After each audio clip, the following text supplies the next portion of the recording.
Okay, guys, it's Joy Forrest, and I'm here again today with Chris Moles, and we have decided to tackle a very difficult subject today, and that is going to be on what it looks like for an abuser to change, or if it's even possible.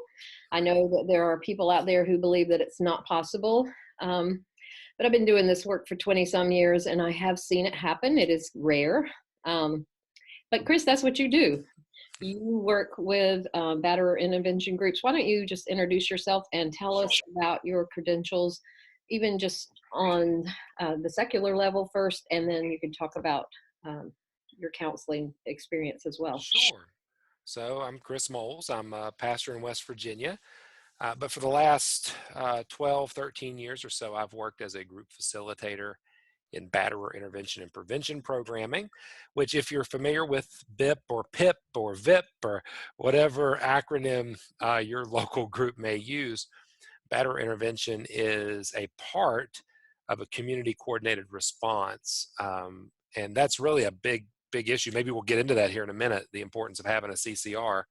But it's part of a community coordinated response to see violence reduced in the community. And our part just happens to be every week we meet with domestic violence offenders, and we go through worldview development and work associated with putting off abusive behaviors and embracing different ways of living. I just through the providence of God also am a certified biblical counselor and have been working in pastoral ministry for 20 years.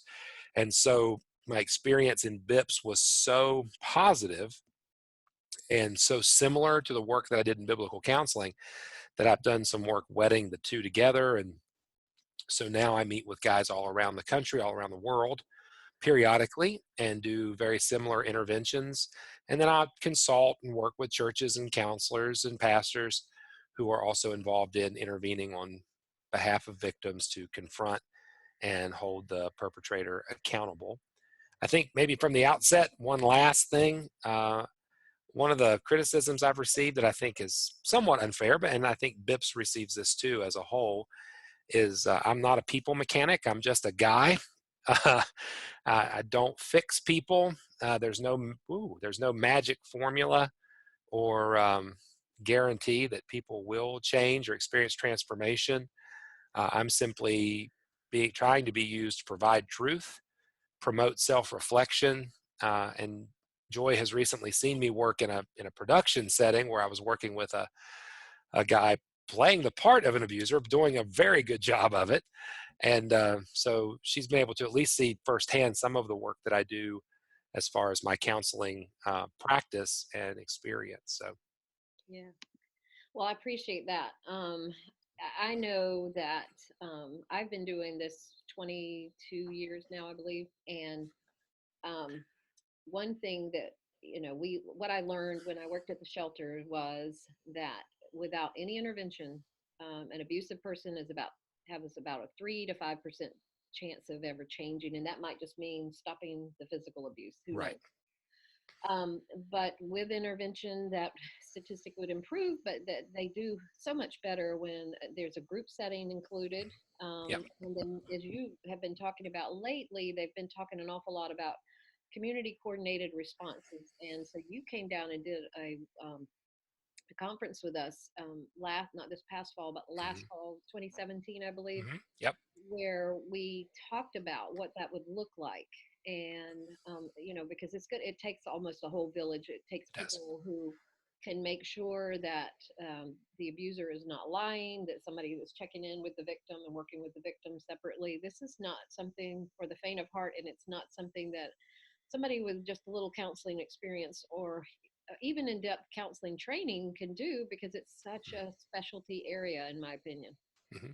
Yeah, I would say that the component that gets lost the most in community-based responses and criminal-based responses around the country is the CCR, the community coordinated response.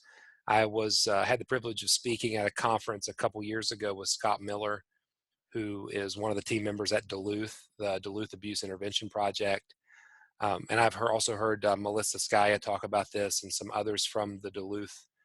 Was just at a conference with Michael Paymar last year too. And one thing that Duluth continues to preach, I guess, is one of the major issues is their curriculum being adopted, but the community coordinated response not being mobilized or utilized. And I think it is really accounts for the skewed statistics that we see. Um, if you're looking at success rates and rates of change or recidivism, I could almost bet that most of the places that are experiencing high levels of recidivism do not have a community coordinated response, or their response team is not connected. And the reason why I say that is Batterer intervention is designed to work in conjunction with a team-based approach. And even early on my biblical counseling side, it's hard to sometimes comprehend how important that is.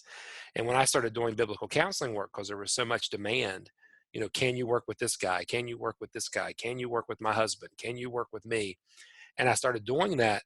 I started doing that in isolation. And I quickly found that I was struggling to see the same buy-in that I did at the local level. And the biggest difference was I wasn't um, insisting on team and team-based approaches. And so now, through Men of Peace groups, I've now do all of my online work rather than individually. I do almost all of it in groups, and I require each guy that comes into a group that I lead to help me assemble a team on the ground. So at the very least, we can mimic some of the CCR approach. And to me, that's a big indicator of success, is if you have prosecutors, advocates, law enforcement, batterer interventionists, all sitting around the table discussing cases and working together. Yeah, and Call to Peace Ministries recently joined together with House of Peace Publications, and we have a faith-based advocacy course. It's actually a year-long program with 12 different courses involved. Because what we found at Call to Peace is that getting an advocate involved can definitely make a huge difference in the way a church might respond. Because I don't know about now, I think the statistic has changed, but when I was going through it 20 some years ago, the statistic was that 60% of Christian women would reach out first to their pastor. And so, and then of course, pastors really, they thank us for coming in, because they're thinking, I don't really know what to do with this situation, and who do we believe? And so it's just such a complicated issue that it's very, and I think that's why it's so important to have a team and to have other people, you have different sets of eyes on it, people who are trained with the dynamics of abuse. And so I wanted to say, I remembered, we were talking about beforehand, how we're going to do this. Chris and I just sit here and talk, usually if it comes out, if it turns out okay, we're really glad. Right. One of the things I wanted to say was, the fact that there's so many people out there who don't believe that these guys can change, and they just want to write them all off. Well, first of all, as a believer, I think that's contrary to the gospel. But secondly, I mean, we do know that it's rare and that there are wolves in sheep's clothing. But the thing is, having done this for so many years, if we just write this guy off, guess what he's going to do? Even if he leaves him, and again, a good advocate doesn't tell somebody, you just need to get out, you need to leave. That goes against all the rules of advocacy. A good advocate gives somebody options and enables them to start making decisions on their own, because they haven't been allowed to make their own decisions in who knows how long. So it bothers me that we can just say, we're going to write everybody off. Again, doing this for all these years, and I know at this point I've worked with, over 1,000 victims of abuse. I could count less than 10 situations, but I know you have a lot more, because that's who you work with. But part of the reason I think that we have such low statistics is because we have so few people who know how to help properly. So I wanted to I know you guys have an online class coming up for people who want to become people helpers, to actually work with the guys. And again, we're going to very much emphasize a community coordinated response, or a team approach. But I would like for you to just tell us first about the course that's coming up, because I'm going to actually get some folks here in the Raleigh area to take it for sure. And, Sure. So we're actually taking the kind of the meat of the book The Heart of Domestic Abuse, the book that I wrote, and breaking it down into 12 modules, just to kind of walk the student through the process that I go through with men. And it is funny, as I've got down to the point where I've been recording the self-paced version. So there's going to be two versions, an independent study version, and then that's already out that people can sign up for now if they want the self-paced version. And then a more high content version or contextual version where I'll be interacting with them, a live version. And it's funny, even as I'm recording the self-paced, one thing I keep coming back to is this is really more about self-enrichment and learning and understanding, and not about credentialing. In fact, I make that really clear early on in the intro to the self-paced study is we're not credentialing people to do this work. In fact, I hope that it scares people off, if that makes sense, because I do think biblical counselors, male biblical counselors in particular, are uniquely situated to do this work. But I would much rather it come in the context of hands-on learning. And that's why we're doing the live version. And so the live version of the course is going to allow me a little bit more time to vet the students, to really interact with them through Q&A and case studies. And then also I've been working with two other counseling centers on some Men of Peace groups similar to what I do, piloting some groups. And so it's in that live version that I'm really going to be looking for people to partner with. But the self-paced version is much more for um, self-edification, for learning. And then I do challenge them, please don't do this in isolation, Yeah. because it has to happen in the context of a team. And for me, the teams I normally build now on my online side, I like to have a pastor around the table, and I really want him to serve more of an apostolic role, so as an oversight role. Most pastors they actually serve as an investigator or an advocate, and I don't know that either is really helpful for the victim. Meaning, if a pastor's her advocate, then sometimes it puts him in a dilemma, as people say he's taking sides and all of this stuff, puts her in a dilemma. And then also there's usually a unique male-female relationship that's kind of strained. And then the other thing is he becomes an investigator, and then he's always operating out of suspicion. I want the pastors I work with to function in an apostolic role. He's overseeing the board, the elders, he's driving the theological discussion. But secondly, I want an advocate in the room around that table working with me, because she can be the voice for the victim. And we always give space in every meeting for her to share. And it usually goes something like this, Joy, tell us, what is it that Katie needs right now from us? And what is it that she is wanting the most from us right now? And then I like to have a counselor if I can do that. I think one of the best teams I put together, or can put together in a church, is myself as the interventionist, a pastor as kind of an overseer, his counselor to give us insight and help us give him insight into therapy, and then her counselor or advocate to give us insight on where she's at.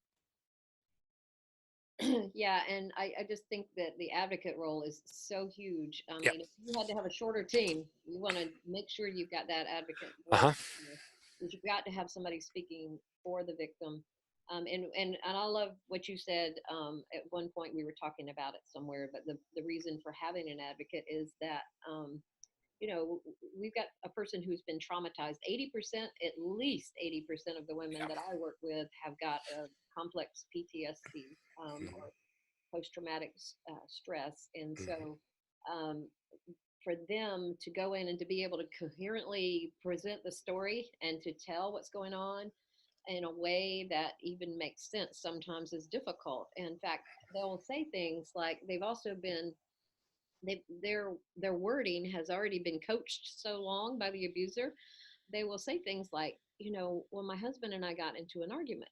So I will ask Mm-hmm. them, what did the argument look like? Right. Well, he came in and he didn't like something that was going on. He kicked the trash can across the room and started slamming cabinets and was screaming and berating us. And I said, that's not an argument. Right. An argument is a two-way thing, and Right. what's going on here is you're being berated. And so we have to, give them basically give the right terminology to the people who are trying to help, so that they actually see it, get a true picture of what's Yeah. going on behind closed doors, because most of these guys are so They can be very smooth and charming on the Mhm. outside, outside the home. The only place this kind of behavior occurs is when, behind closed doors. Yep. So that's why an advocate is so important. Well, and the advocate and the interventionist at that point should be speaking the same language. And so for lack of a better term, we're usually on the same page coming into a meeting. So as I'm coming into a team meeting to give my update on how Billy is doing, right? Or whatever his name is, we'll just say Billy, what Billy's doing. I've already sent all of the previous week's homework is already to every team member, because what's what we do. We send their homework ahead of time so they can review the homework. And then the advocate and I are almost always on the same page. We speak the same language. We understand the dynamics and the impact. And so sometimes we're educating and helping bring along the pastor and the counselor and other team members. And by us presenting a unified front as the person representing her and representing him in a way, although I feel like I'm representing her too, the what happens in a church setting, especially where you're really concerned about getting both sides and blah, blah, blah, it really comes off as, okay, here's two people who are committed to these folks. They're on the same page. They both see him, the perpetrator as the problem and the victim as not the problem. And it goes a long way, especially to educating the other members of the team. Yeah. Well, so here's my number one fear, and I'm going to just say it out right now. Yeah. Yeah. That, you know, that getting people in there and training, doing a little training. I mean, it was great for this. I'm actually referring people who already seem to have some kind of a knowledge of domestic Mm-hmm. violence. Um, we all have this huge fear of people just coming in and a little knowledge and taking it and running with it the wrong way, just like people have done with the Duluth model. I mean, Right. the Duluth model has given us the power and control wheel, which is a very powerful tool for Yep. me as an advocate. It is first time I saw it as a victim at the time, I just started crying because I realized, my Mm-hmm. goodness, he's used every single tactic on here, Yeah. and it wasn't physical, and so it actually helped me define what was happening to me after going to a dozen different counselors and nobody ever being able to explain it. But the good thing is you're going to help equip people so they have a much better picture. It doesn't mean they've got all the answers, and we're Yep. not here saying that this would ever replace a BIP group here, No. and we have some here in the area. But let's talk about what that process of change looks like. Sure. What we believe is that it takes time. I used to hear at least a year. Now I'm hearing 2 to 5 years. Right. And we talked about that a little bit before. I think that it depends on the severity of the abuse and the impact that it's had. So, as to the amount of time, and we don't put timelines on it at all. No, I think that's really important for anybody who has found themselves thrust into this work. And I think that's probably the audience that needs to hear this the most. Most folks in the church world are not coming into this work from past experience or skill or education. That most people that are coming into this work are kind of thrust into it, that they have a case in front of them. And I think one of the biggest detriments, one of the biggest hindrances to change that we can as the church do, and we often do, is provide timelines. And what I mean by that is, for a perpetrator, if you're doing if I'm doing perpetrator work and the church comes along and says, hey, we want to do a separation for 6 months and you need to toe the line for 6 months, and here's how I put it to the church. I think what you're doing is tempting him to sin. I think you're providing a temptation for him to just get by for 6 months Or or do be a good boy he'll for do a 6 months. checklist. You know what I mean? Like, Mm-hmm. what do you want me to do? And then, like, just give me a checklist. Checklist. I'll Yep. do everything on the checklist. Once I do everything on there, and then we're good to go, right? Yep. Everything's good. It's And I finished. think we brilliantly saw that in the production we were both part of recently, where the counselee I was working with was very intent on having a to-do list. And I was problematic because I wouldn't give specific instructions, right? But the idea of setting out a timeline is just unfair to the victim. It's unfair to the perpetrator, because all you're really doing is tempting him to just get by. And if you just give him hoops to jump through that are measurable but not repeatable and transformational, then what you're ending up doing is, like you say, giving a checklist. And that's just a temptation to become a polite abuser who sins respectably rather than really getting to the heart of the matter. So I'm totally opposed to giving timelines, but I will agree with you. You have to kind of hold loosely to time frames and understanding, because people are people. They're incredibly complex, and problems like this are incredibly complex.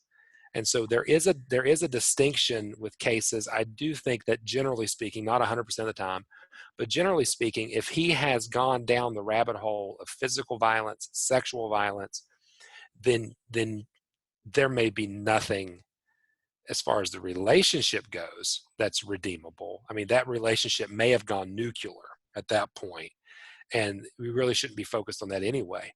But redemption and transformation, we probably shouldn't expect someone who's been that wicked to see or evidence change quickly enough. Meaning, even if he's radically transformed by the Spirit of God, does that mean the next week we're letting him work the nursery? Well, no, Yeah. of course not. He's never going to do that if he's assaulted a child, ever, no matter how transformed he is, right? Does that mean that we're going to let him date our daughter? No, probably not, right? So it takes time to evidence the change that has occurred, if it has. Yeah, and this is something that I've seen a lot in, this my counseling slash advocacy work over the years, is that, counselors, biblical counselors, Christian counselors, pastors want to be quick to say, well, you need to forgive. You're just being Yeah, bitter. You haven't forgiven. And I always tell people, I can forgive and release this person to God and hope, pray God bless him with himself, but I don't have to trust him. And trust takes an right. awful long time to rebuild. And if you're talking about somebody who's traumatized, just the healing from the PTSD itself can take time. And Yeah. this really should be that victim's decision. Well, and if we go that route, Joy, are we not once again putting the responsibility back on the victim? Mhm. Right? I mean, he's not experienced transformation until she welcomes him back in the home. Right. I mean, why is it her responsibility for him to live a holy life? It's not. And even if that relationship is never restored, right? And this happens quite a bit. I will say probably the guys that I have seen the most movement from, and that's probably a better word than change, but the guys I've seen the most movement from over the years, um, things were so desperate relationally that they just had to give that up, Mm. right? And some of the guys have had new relationships that are better and healthier because they're a different guy. But that relationship, that's gone. They killed it, and they have to own it. And they have to be very honest with the fact that they were the ones that destroyed that relationship because they were destroying their partner. And I just really, again, I think that we, as an advocate, we want to do what is, in the best interest of that person. If that Yep. person is really willing to sit there and wait, I mean, I know Yeah. at the time that I was going through it, I would have definitely waited, 2 to 5 years. I just didn't believe in divorce. Right. But we could not find the right kind of help. And so this is something, again, that's very individual. I know that some of them are so interesting. I've got a situation I've been dealing with, and the church told me, well, he was abusive, and then we asked them to separate, and then they got back together. But I think that now she's the abusive one. Oh, And yeah. now she's learned enough about abuse, and she's speaking up. And I think she was angry. But as I started watching the situation and why they were thinking she was so angry, I understood why she was so angry. It wasn't Right. because of the abuse that was being aimed at her. It was what he was doing to her children.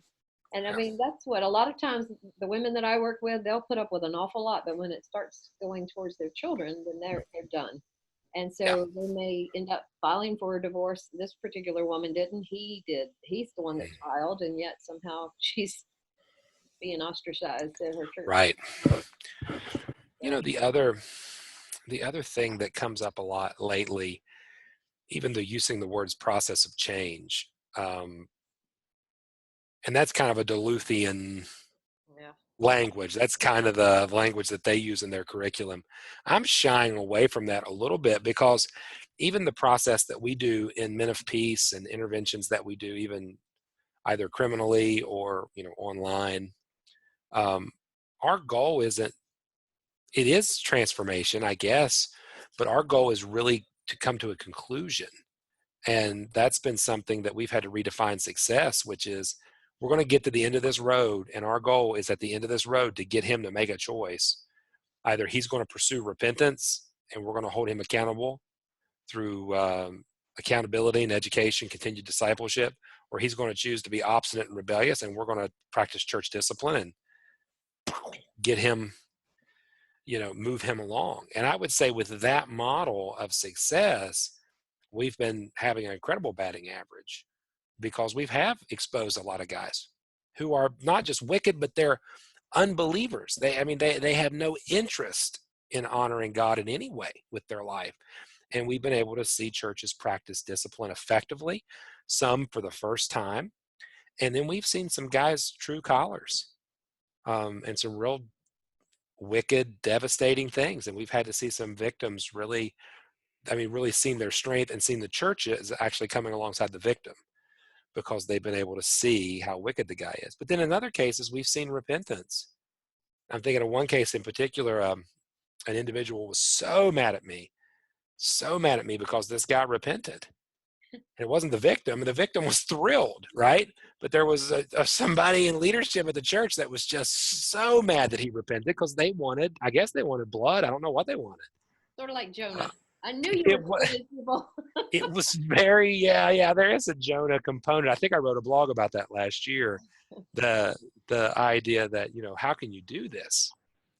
How can you give people a chance, God? And to my knowledge, this couple's doing really well, and he's doing really well. The church is doing well, but yeah, there were some individuals that were Well, pretty ticked off, and that happened more than once. I shouldn't say this one instance. I'm thinking there's probably 3 or 4. Um, Sometimes people are in the loop. Sometimes folks aren't. Like I'm thinking of one case now where I think an individual was mad, but they didn't really know the details, and I can't share those, right? So it's just. But this other case I was talking about, this person was in the loop. They knew, they just didn't like it. well, I will just say this. I still believe that the church is in a unique position to be able to actually come alongside to provide accountability because the world just won't do that. They're not going to be there when somebody calls, in the evening. They may have a batterer intervention group and they might call and they might check with the victim to see if the perpetrator is telling the truth. But they're not going to be there, midweek, 9 o'clock at night or whatever it may be, where Yeah. could actually provide that kind of accountability if they would. And so, they definitely, the church can play into this as long as they are really accessing people who are knowledgeable Mm-hmm. and not trying to just go out and handle it without really getting a great background in the dynamics of domestic abuse. Because as you Yeah. know, I mean, you and I both talked about it before. We both missed it. Yeah. This is such a complicated, complex issue, and abuse can be so covert that. Oh, I still miss things. Mhm. The thought that, a person who's considered having an expertise in an area is infallible it's just insane, especially in this work. You're going to continue to miss. That's why we talk about aim small, miss small. You want to get so focused in an area that you don't miss the mark by much. But yeah, everybody's going to miss something. That's why time's a big part. You're exactly right. I think the church has resources that the community never will. Mhm. Even some of the cases that we've worked that have been the most successful as far as either seeing church discipline exercised for unrepentance, or we've seen men actually experience transformation and God's really done a work in their lives. In all of those cases, thinking back, I shouldn't say all, the majority of those cases, thousands of hours from local people at the local church level. There's one gentleman who uh, was part of somebody I worked with, and just super receptive, and the Spirit of God did a work, and he and his wife have since reconciled, and they're starting. This is years later now. They're starting an abuse-centered ministry in their church, and the thing he credits as much as anything, I don't get much credit, and I shouldn't. It's his church Mhm. and his pastor in particular, who just committed thousands of hours of boots on the ground, um, and the men and the women in the church that were just faithful. And for his case and his wife's case, that was the difference maker. Yes. That people were that committed to them as individuals rather than just them as a couple or that as a marriage. They were really committed to addressing the sin and the suffering. And, now they have what I think is a pretty interesting and compelling ministry within their local church. Yeah. Yeah, I mean, and it definitely is possible. I've known the cases that I did know. There were people who were willing to walk alongside and really, again, commit the time and love them well. So anyway, I don't want to go over an hour with this for sure, Oh, but sorry. I actually have I have a couple of guys that I've actually reached out to our ministry, and especially one that I've worked with quite a bit, who I believe has, his wife tells me he's already changed.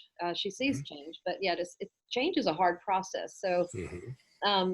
he says, there's just not that much out there for the guys. Like, I want to find something to read, Yeah, to access that will help me to change. So can we talk about that process of change? If you were sure.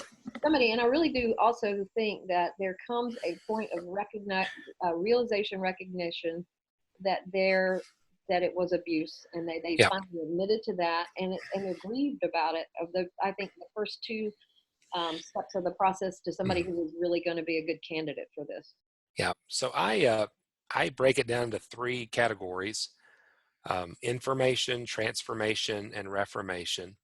In the information stage, and this is part of my background in Batterer intervention, we are what is called psychoeducational courses, and so the idea is that our groups are really facilitated group discussion, and I brought that into my groups and combine it with biblical counseling. But the idea is there's an educational component to this where you are teaching the dynamics and impact of abuse to batterers. That is dangerous. That's why it requires a good bit of skill and time and learning from people who've done it a while, because you run the risk of creating better batterers if you just give them information without tying it to their personal story and demanding connectivity. So, what you want to do is you need to expose men to the dynamics and impact of abuse, but then you have to personalize it. And in order to do that, the easiest way to do it would be to take the information I already have from the victim or from a criminal complaint or from the pastor and just shove it down his throat. But I don't find that effective. So the more difficult, tedious way is asking good questions and teaching in winsome ways in the hopes of getting disclosures. And I think that's a skill that just kind of comes over time. I think your personality, I think, has something to do with it. I've often told folks, if you're not really quick-witted or quick on your feet, maybe a little sarcastic, it might not be a good fit. I found that some of the best facilitators are people who are really quick as far as comebacks and are able to process information This fast. is why I'm no good at it. Well, what's funny is folks that may be labeled as like ADHD or hyperactive or something like that, they actually probably have some skill from a character standpoint to do the work, because it is such a intense jump from this to this type of thing. But I say that that's a big part of it, and you want to be able to quickly and effectively apply their story personally, dynamics and impact, and squarely set the tone for who's playing what role, right? And so you want to clearly get them in the villain role. You can be so bold to understand that, okay, you're not the protagonist in the story. I mean, you're actually the problem, and helping them to see that they're the problem. So that information stage involves both uh, gathering data, like a traditional biblical counseling model, uh, educating, which would be a traditional pastoral model, and then also applying or implying, which I think is a good Bible study model or exegetical model. So I think Christian counselors, biblical counselors, and pastors are could be pretty effective at that level. The second is transformational. So once we gather good data and get them to a place where they're acknowledging. And you're exactly right. You've got to say, okay, I am the man, type of a Second Samuel type thing, right? I am the man. I've done this. Not only have I done these specific abusive actions, but it caused these specific outcomes. And that's a hard thing. I mean, that's what takes a lot of time, is really pulling the rope and working with the guy until he says, I punched a hole in the wall and it scared my wife. I coerced her into sex and I made excuses for that. Really, it was coercive. And just, I kicked the dog, and just the acknowledging the behavior and then tying the impact to it takes a good bit of time. That's that informational stage. Do you really see the dynamics and impact of abuse? Do you see your place in that story? And is it as the abuser? Because most of the guys, they initially want to play the part of the victim. And so what you got to do is get away from that and really set the story straight. Lately I've been using, a little segue here, Donald Miller's story brand model. Have you been familiar with that model of marketing? It's No. just a marketing thing. Donald Miller is an author, and he got into marketing recently, and he uses story, and he talks about how every story has a hero, every story has a problem, every story has a villain, right? And every story, good story, has a sage or a guide. And good teachers, facilitators, and educators understand that they're not the hero, they're the guide. The hero is a mess. Luke Skywalker, mess. Katniss Everdeen, a mess, right? But who wasn't a mess? Obi-Wan Kenobi knew the way, right? Yoda, Hamish. I mean, that's what good stories are. And so helping the guys see in a very simple way that in this story that they've been a part of, they are distinctly the problem. They're the villain. But villains make good heroes. But you have to listen to wise counsel, right? So, Darth Vader can be turned to the light, as it were, but he's got to listen. And I don't know if that makes any sense, but I think that's important to plot out their story in such a way, and you're the problem, dude. They can acknowledge that, and I think they can. And grief sets in, then you can introduce the transformational piece. I'm not sure you can until they're properly informed. Of Yeah. course, the transformational piece is the gospel. Yeah. So with the guy that I was talking about, he gets really frustrated with himself, because I do believe that he's really had some change, but it's, this is lifelong. Right.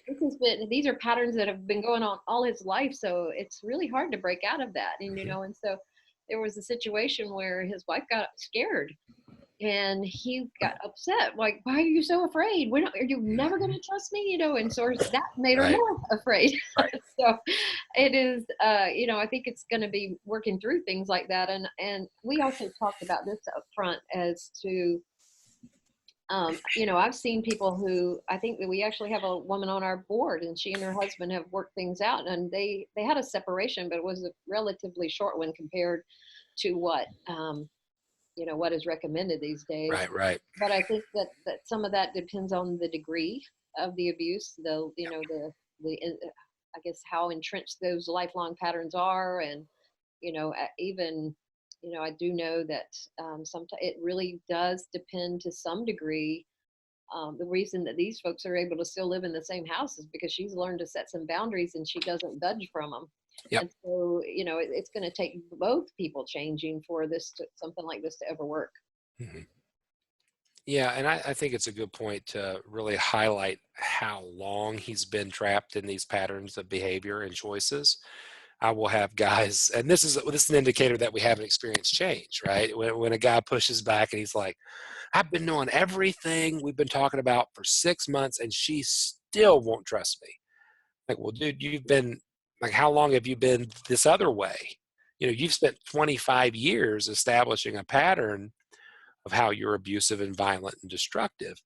What makes you think 6 months is enough time, right, to warrant trust? That's not how this works. That's a good indicator that he's not there. That's what Leslie Vernick talks about when she says willing versus willful. and there really is a willingness to change. It's far different from a willful response. And you see that a lot with guys, and transformation hasn't settled in from a gospel standpoint when their focus is anything other than the pleasure of God. And I know that seems like a high target, but to me, that's a basic target. God has to be the centerpiece. And so if his target is marriage restoration, then we're not there yet. If his target is reputation based, we're not there yet, because the gospel is really going to seep in provisionally, positionally, and practically, so that provisionally he understands why Jesus died. It wasn't because you need to get your rear end in heaven someday. It wasn't because he wants your relationship with your wife to be restored. It's because you deserve hell. It's because you're a sinner. It's because of the specific ways in which you've sinned against your partner. Jesus died for that, and you continue to mock him and spit in his face by not repenting of that. And is that blunt? I don't know. It's important to be blunt, but I think there's some importance to that, to understand how sin is devastatingly destructive. Yeah. Not just sin nature, but the specific ways it will be about. Yeah. Cutting out a little bit. Oh, sorry. Say that last part again. I don't know what it was. But that sin is sinful and destructive, not just that we all have a sin nature, but that we actively participate in individual forms of well. Mm-hmm. Amen, brother. Yeah, look at scripture. This is why there is a lot of violence in scripture, and there's a lot of it seems God's wrath, but his wrath was usually against violence and oppression. Yeah.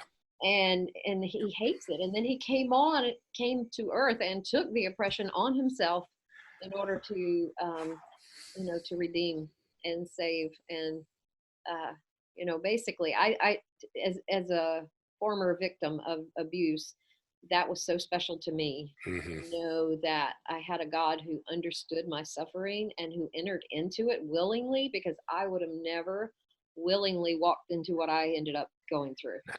And so that's powerful. That's powerful for the victim, and it ought to be powerful for the abuser. It should, because isn't the cross a symbol of oppression? And that's the thing, I think sometimes in the whole wrath discussion, and I don't want to go too far down this theological trail because I'll get excommunicated, but I think that with the wrath discussion, we focus so much on the wrath of God, but isn't the cross evidence of the wrath of man and our oppression, and how we crucified Jesus on the cross, and how his kids, the folks that he created, were the ones who were exercising wrath? It wasn't as if the cross was a divine creation, right? The cross was the symbol of Roman governmental oppression.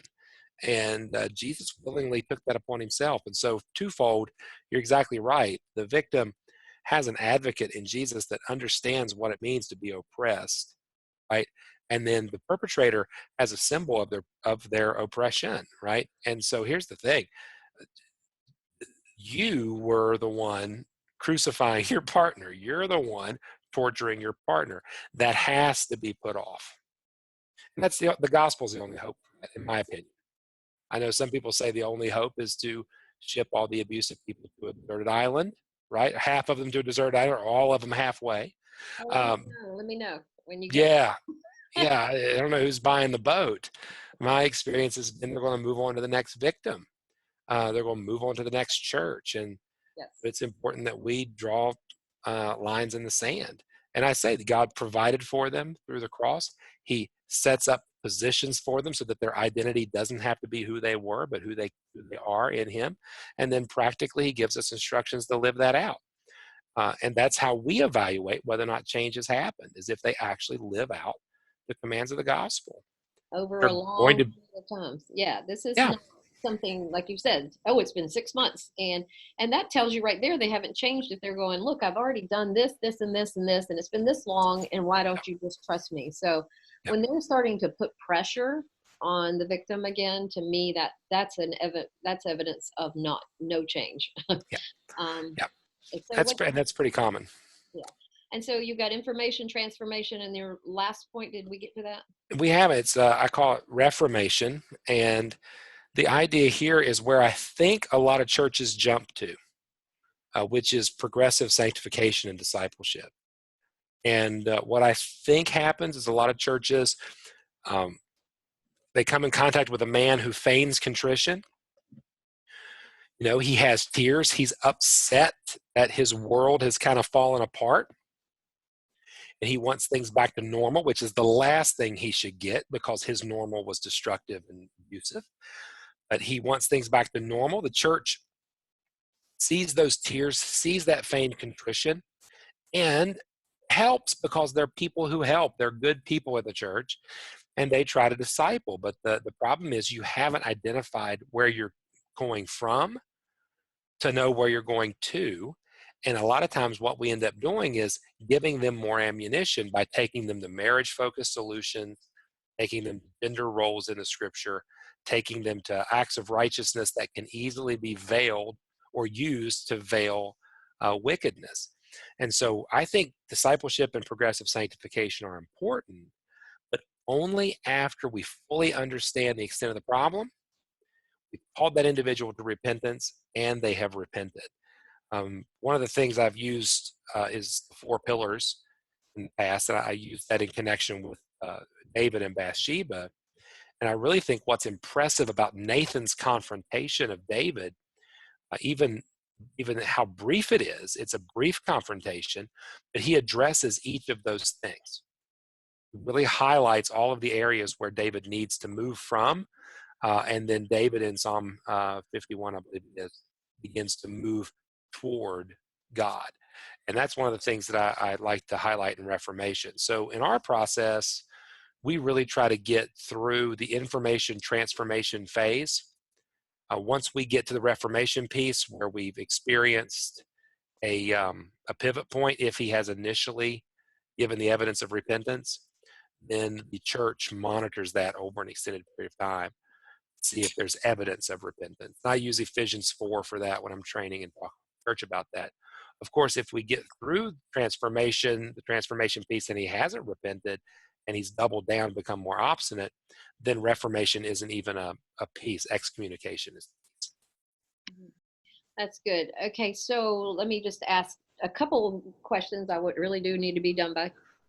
Okay. It doesn't matter what time because people watching this won't know. It's not like we're live. Anyway, so let's just say if you were somebody in this situation, but you had the knowledge you have now, and let's say you were abusive, where would you start personally as in the process of change for yourself? Yeah, I think if you are watching this and you believe you are abusive or destructive, or you're just convinced of that, I say the first place to start is multiple sources of accountability. Meaning I would go seek out multiple ways in which I could get help. The first place I would go would be to my pastor, and I would take the evidence that I have that I'm abusive. I wouldn't pull any punches, and I would encourage you not to let him talk you out of it, right? If you've highlighted it, you have the evidence. Maybe you took Leslie Vernick's quiz that maybe your wife took, and you looked at it and you said, wow, that's me. Maybe you looked through my book and saw the 30 manifestations of pride and you were like, I hit every one of those. Maybe you looked at the power and control wheel and you said, God help me, I am this guy. I would start with my pastor and share with him the evidence. 2, I would find a Batterer intervention group in my area and see if they take volunteers. And you may not be comfortable there because those guys might be criminals. Their language may not be the type of language that you use, but I guarantee you'll learn something about the dynamics and impact, and you might see yourself in some of those other guys. That'd be the second place I would go. The third place I would go is to somebody who's going to represent or help or walk alongside your wife. And I would give her permission, if you can call it permission, but really give her insight into what you've done, that you know you've done it, and then wait patiently for consequences or boundaries. And if boundaries are set, you follow them. Those are the first three things I would do. Accountability through the local church, accountability through Batterer intervention program if it's available, and accountability through my wife's representative, who, along with the church, is going to help hold me accountable through consequences and boundaries. That's good. Well, I appreciate that.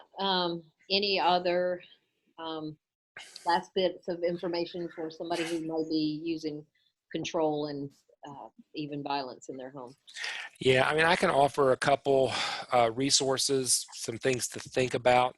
I will say in the area of batterer intervention or even things addressed to perpetrators, there's not a whole lot of work out there. Part of that is due to, I think, the assumption that perpetrators are not worth the time, or that their character is so disordered that there's no hope. However, there are a couple resources. You could read my book, The Heart of Domestic Abuse, and it could give you some insight, although it's not written to perpetrators. One that is called Stop Hurting the Woman You Love by Charlie Donaldson, and I can't remember the other guy. It's not my favorite book, but it does have some good things in it that could help you. Menscenter.org, Men's Center of West Michigan, has some quizzes and assessments on their website. And I would encourage you to take the one that says, "What kind of abusive man am I?" And it might give you some insight into what you're doing. So wait, you said Men Sender, Sender? No, Men's Sender. Center. Oh, you know that West Virginia accent. Okay. Sorry. No, y'all, everybody else has the accent. Mencenter.org. .org. I think that's it. It's the Men's Center of West Michigan. Okay.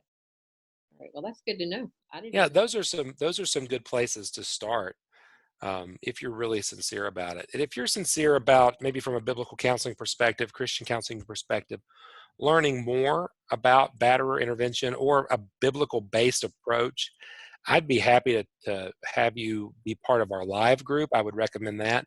If you're thinking about joining or taking the independent study, I know I keep downselling it. The self-paced study isn't going to be nearly as good as the live version. And I will tell you this, PeaceWorks University is going to drip feed that independent study as a part of the subscription. So if you really want to get the most bang for your buck, consider joining PeaceWorks University for an additional $100 or just $20 a month. You have access to all of our resources behind the paywall, and that includes or will include the Heart of Domestic Abuse online. That's awesome. And I'm a member of the PeaceWorks community, which basically you just go to chrismoles.org. Mm-hmm. It's been an amazing resource. I mean, you when you started, you had 40 hours worth of videos on domestic abuse in there. And then, yeah, I think we're approaching 70 now. Wow. Yeah, plus all the written material, all the handouts, Mm-hmm. the Facebook Lives that we do every month, plus the community interaction is really good. It is. It's very good. So a couple of questions. If they want to sign up, they would just go to chrismoles.org to sign up for these classes. These are for people helpers. We're back to people helpers Mm-hmm. now. Yeah. So, Yeah, the live version, the cart isn't opened yet, so you won't even find that bad boy. Okay. The self-paced version is under coaching options, as is PeaceWorks University. Of course, I'm going to say sign up for PeaceWorks University. So much more productive. It really is a great resource. I enjoy it. I even go in there for stuff still. And so I had a couple of questions. So if somebody is going to miss time and they're not able to get on the classes, they'll be able to make it up.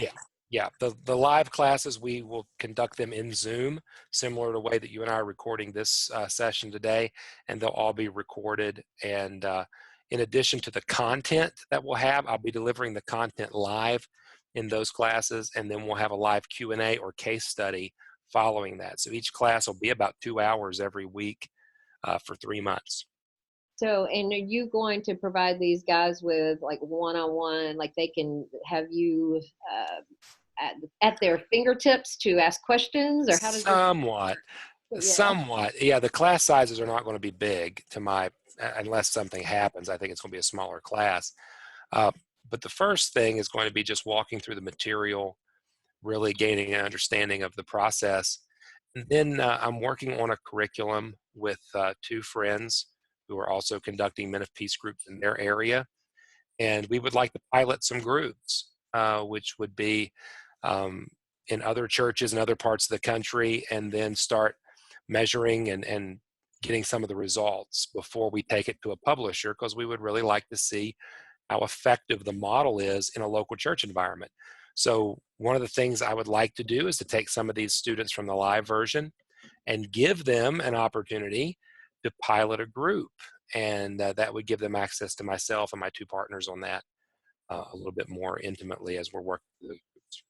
So yeah, I'm working on getting you some folks here in the Raleigh. I know. You're going to believe there will be at least 2 people. Yeah. I don't know who there will be yet, but I've got some names. I'm working on some people. And Good. so when are you going to open it up? What date? I think it's in April. I don't have the dates off the top of my head, but that live version, the card will open in Will it April. be? What's that? Is it a certain day of the week, I assume, that you're going to record, or no? Yeah, this would be one question we would need to ask Chelsea. No, we should have had Chelsea on. Will you learn? When will you learn? That's the brains of the outfit. Yeah. All right. So just contact Chris's assistant, Chelsea. She will let you know all of those things that I cannot get answers to. Yeah. All right, Chris. Well, I think that's pretty much it. I appreciate your time and willingness to come on, and I'm really excited about what you're doing. I'm excited with that in conjunction with the advocacy classes that we're doing. I think that we can really start helping to equip some churches all around the country. And again, I think churches can be far more effective than even the secular organizations by the very nature. That's what we're supposed to be. Me too. I think a body. I think this team-based approach is a real winner, and I think it would be great if individual churches or communities had folks, like advocates and interventionists and counselors and pastors. I think that's the next move, other than just having activists. And I love the activists. We need the activists to point out the problems in the church, but it's time to raise up people other than the prophetic to really speak into the dynamics and the need within the local church to raise people up. That's right. Well, that's a good place to end it, and I really appreciate it. And we will talk again soon, I'm sure. All right. Thanks, everybody.